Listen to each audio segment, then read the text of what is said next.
ఈ group one సంబంధించినటువంటి దానిలో 1:100 ప్రకారం ఈ ప్రిలిమ్స్ రిజల్ట్ ఇవ్వాలని చెప్పేసి ఒక డిమాండ్కి రాబడతా ఉన్నాం. దీన్ని ఏ విధంగా చూడొచ్చు? ఇప్పుడు ఇవాళ చాలామంది పిల్లలు నా దగ్గరికి వచ్చారు. వాళ్ళ డిమాండ్ ఏంటంటే 1:100 చేయాలనుకున్నారు. అదే మేము కూడా ప్రతిపక్షంలో ఉన్నప్పుడు నేను మాట్లాడాను, నేను తప్పించుకోవట్లేదు, మాట్లాడాను. అలాగే బట్టి గారు కూడా అసెంబ్లీలో మాట్లాడారు. అంటే విషయం ఏమవుతుందంటే అప్పుడు క్వశ్చన్ పేపర్ అనేది బాగా కన్ఫ్యూజ్గా ఉండే. క్వశ్చన్ పేపర్ చాలా కన్ఫ్యూజ్గా ఉండే. ఆ కన్ఫ్యూజ్గా ఉన్నప్పుడు ఏమైందంటే ఆ క్వశ్చన్స్కి ఆన్సర్ చేసే క్రమంలో క్వాలిఫై సరిగా లేదు. ఎందుకంటే క్వశ్చన్ పేపర్ సైంటిఫిక్గా లేదు. ఇప్పుడు 1:100 ఇవ్వాలనే డిమాండ్ చేసిన మాట వాస్తవమే. ఇప్పుడు కూడా 1:100 అనే డిమాండ్ నేనేం రిజెక్ట్ చేయట్లేదు. అది సరైన డిమాండ్ కాదు అట్లా అనట్లేదు, దానికి అర్థం ఉన్నది.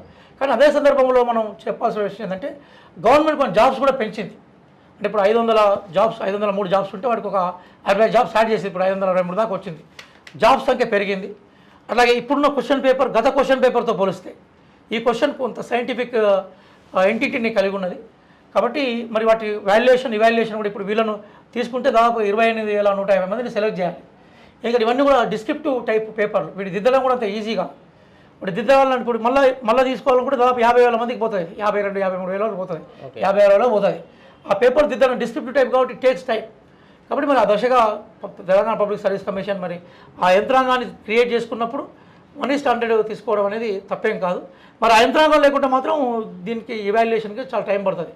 ఆ దిశగా తెలంగాణ పబ్లిక్ సర్వీస్ కమిషన్ ఆలోచిస్తే వాళ్ళ ఆర్గ్యుమెంట్ అయితే మీకు చాలా కాలం తర్వాత, ఎందుకంటే నిజానికి కూడా 2011 తర్వాత రిక్రూట్మెంట్ లేదు సార్.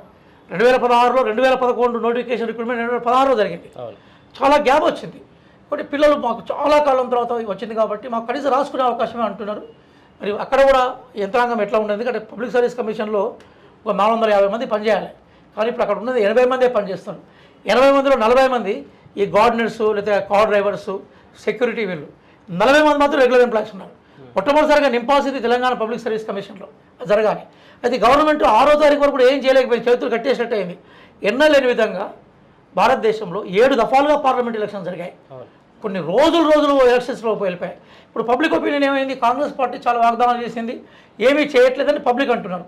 కాంగ్రెస్ పార్టీ ఏమీ చేయకుండా చేతులు కట్టేయబడ్డది. అక్కడ ఉన్న ఆహార పదార్థాలని వాటి సప్లై చేయాలి, ఇక సప్లై చేయకుండా చేతులు కట్టేయబడ్డాయి. ఇప్పుడు ఎలక్షన్ కోడ్ క్లియర్ అయింది. ఏదైనా కూడా ఒక మాత్రం నేను నిజాలు చెప్తాను, రేవంత్ రెడ్డి గారు నిరుద్యోగుల పక్షపాతి. ఆయన ఖచ్చితంగా అన్ఎంప్లాయ్మెంట్ పీపుల్కి న్యాయం చేయాలంటున్నాడు. మేము అధికారులు రాకముందుకు అనేక మీటింగ్స్ ఏర్పాటు చేశాం.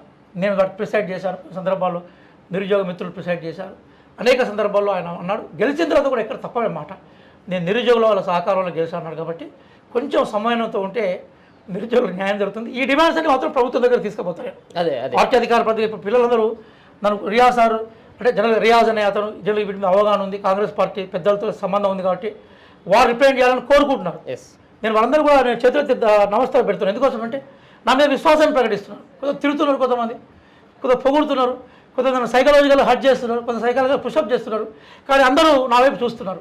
కాబట్టి నా బాధ్యతగా వీళ్ళు పిల్లలు అంటే పెద్దవాళ్ళు పెద్దవాళ్ళే, చదువుకున్న వాళ్ళు, మనకి మంచిగా మనకు ఉద్యోగార్థులు కానీ చదువుకున్న వాళ్ళు వాళ్ళ యొక్క డిమాండ్స్ ఏవైతే ఉన్నాయో ప్రభుత్వం దగ్గర తీసుకుపోయే ప్రయత్నంలో నేను చాలా ముందుంటాను.